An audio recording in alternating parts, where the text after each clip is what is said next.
What have you two sir? Here is my throwback segment where I talk about the films that turned 10 and 20 this week. Alright, now a couple films turning 10. We got mostly, like 10 years ago this week, we had literally about two films that were remakes of an 80s film. First up, there was Conan the Barbarian, which of course stars Jason Momoa, who of course plays the role of Conan, who was once portrayed by Arnold Schwarzenegger years ago.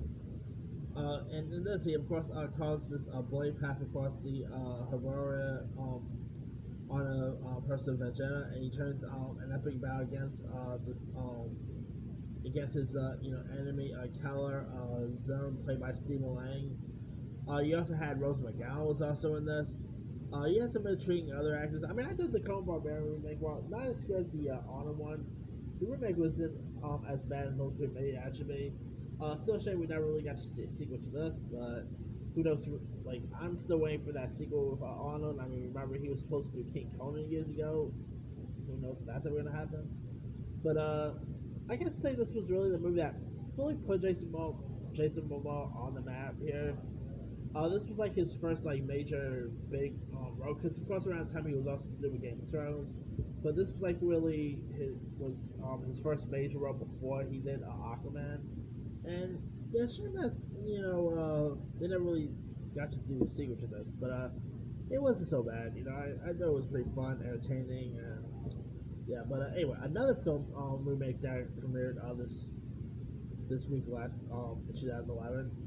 We got the remake of Fright Night, which stars the late Anton Yelchin as Charlie, who's this high school senior who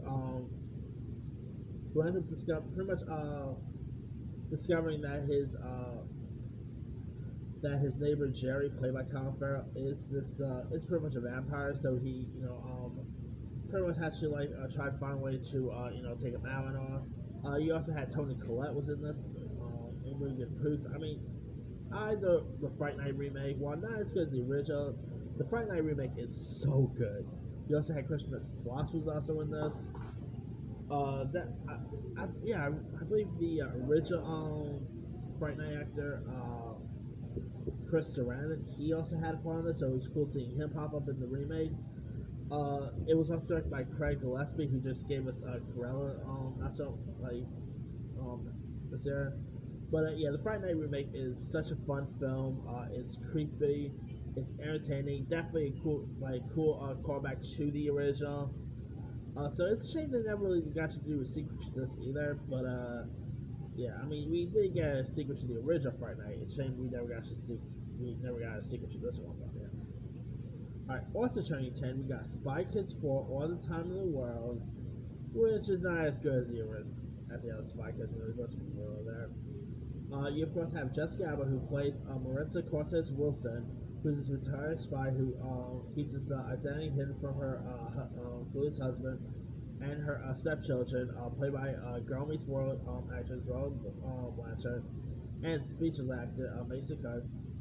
But when this villain named Timekeeper, played by Jeremy Piven, joins to conquer the world, she springs into action. And you also have the original Spy Kids featuring this, of course, played by Melissa Vega and Darren Segura. It was really cool seeing them pop up and returning. Robert Rodriguez, once again directed the fourth one. Like I said, it was not as good as the other ones. I mean, it was a big step down from the other Spy Kids movies, but yeah. I mean, we are getting I believe that we did announce that there were new Spy Kids reboots, so maybe we'll see a better version. Who knows?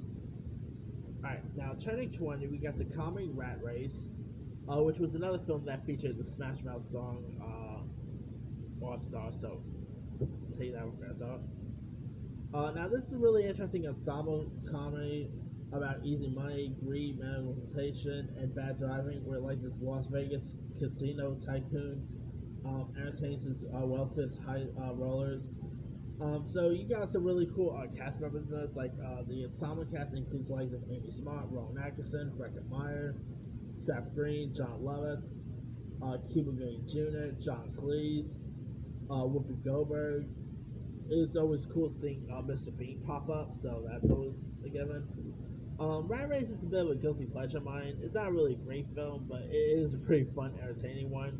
I love the cat. Like, I they literally call this the best ensemble cast in the comedy since It's a Mad, Mad, Mad World years ago. So yeah, but and if you have not really seen Rat Race, it's a really fun little comedy. All right, also this week, speaking of Colin Farrell, we got the movie American Outlaws, where where after the Civil War ends, these soldiers named Frank, played by Gabriel Mock, and Jesse James, played by Colin Farrell, returns home with their three younger brothers to learn that the railroads um, Baron Titus Reigns, played by Harris Yulin, is trying to drive Missouri citizens out of their homes here. And you also have Kathy Bates, who plays their mothers. Timothy Dalton, aka James Bond, plays the detective in this. It's not really a bad film. I mean, a really decent film. With, Colin Farrell so good in this film. So yeah, if you guys haven't really seen American Outlaws, really decent, decent war-based movie and all. All right, last but not least, we got Hamlet, which is of course based on the Shakespearean play, starring Ethan Hawke as like a modern retelling of the Hamlet, where this young female in New York City, played by Ethan Hawke, is struggling with the weight of a production company called Denmark Corp, and following the death of his father, and he also deals with those that deprive him of his crown. You have a really cool cast. There's you have Ethan Hawke, Kyle MacLachlan, Bill Murray, Leo Schreiber. Not a bad film. The direction is really decent. The performances by Ethan Hawke and company is really good.